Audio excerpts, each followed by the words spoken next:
How often do you enjoy having fresh fish? If you're like me, you try to have it as often as possible. Now, where do you think all that fish comes from? If you're like me, you would also enjoy this early morning tour with Dr. John Kaneko here at the Honolulu Fish Auction.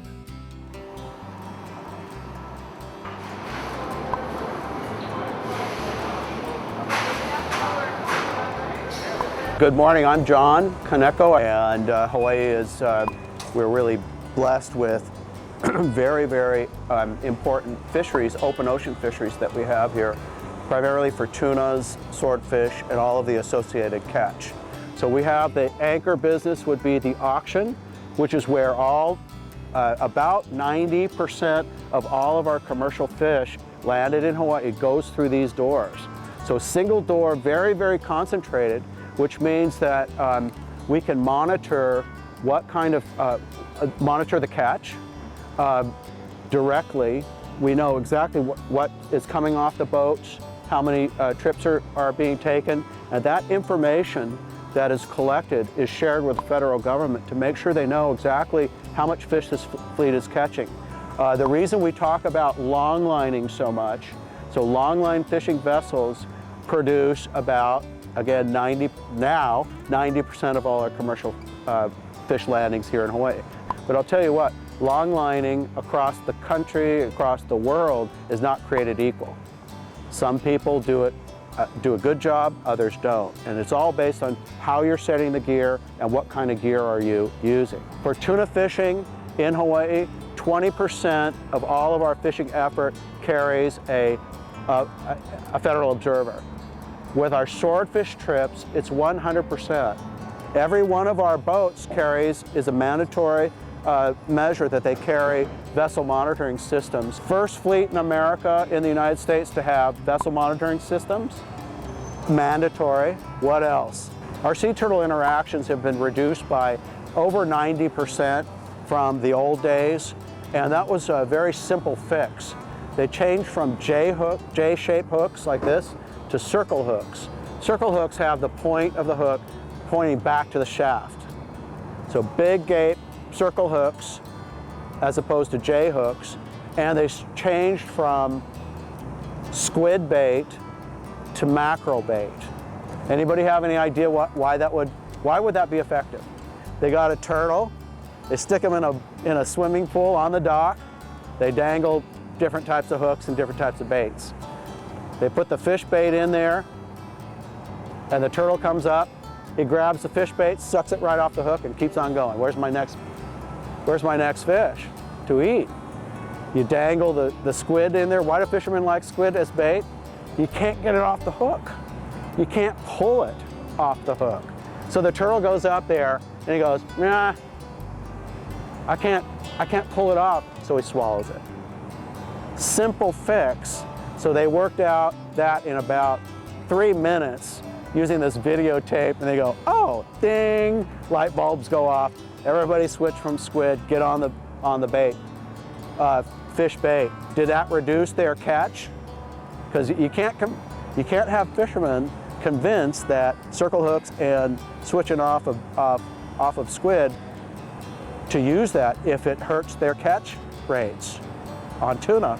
Doesn't change their catch rates significantly, and now that it's been demonstrated in this fleet, the Atlantic fleet from the US, all around the world, guys are trying to switch people from squid bait to mackerel bait and J hooks to circle hooks.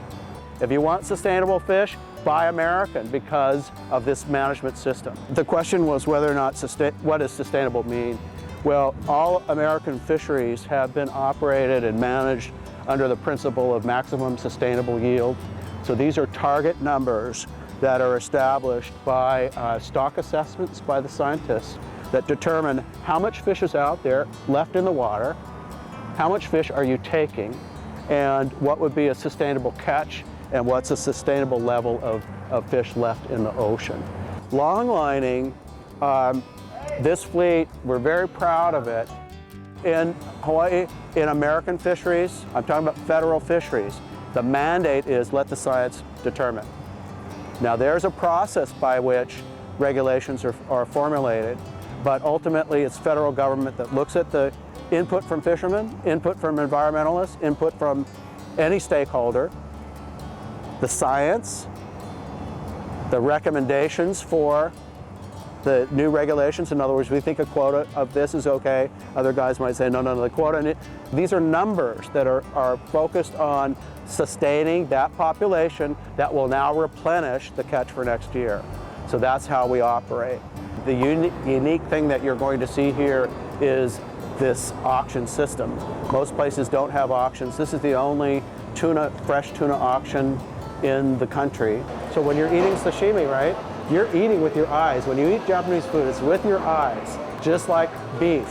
So when you guys go to the beef or the butcher market or to the supermarket and you look at beef, you like to buy the brown, nasty looking stuff, or it's red.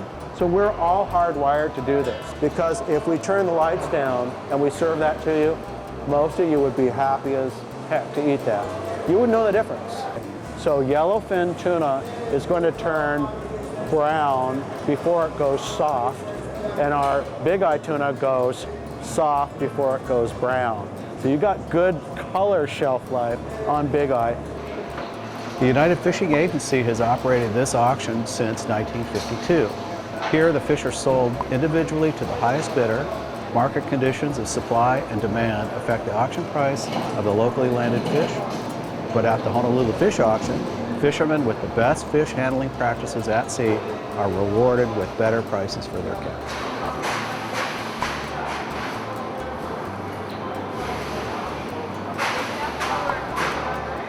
The other one is this one over here. It's the Opah.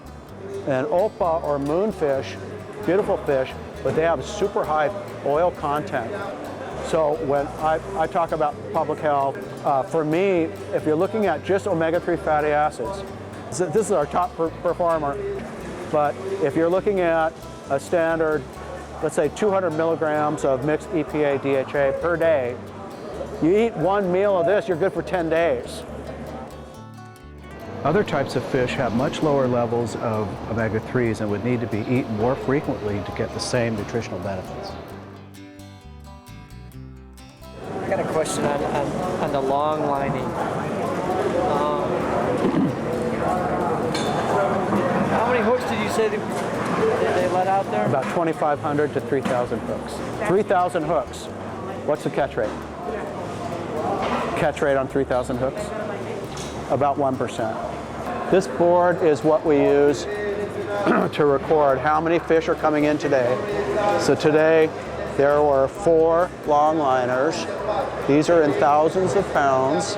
This was 57,000 pounds of mixed pelagic or open ocean fish today. Trolling, that would be that active trolling caught fish. Shibi are small yellowfin, that's 10 pieces.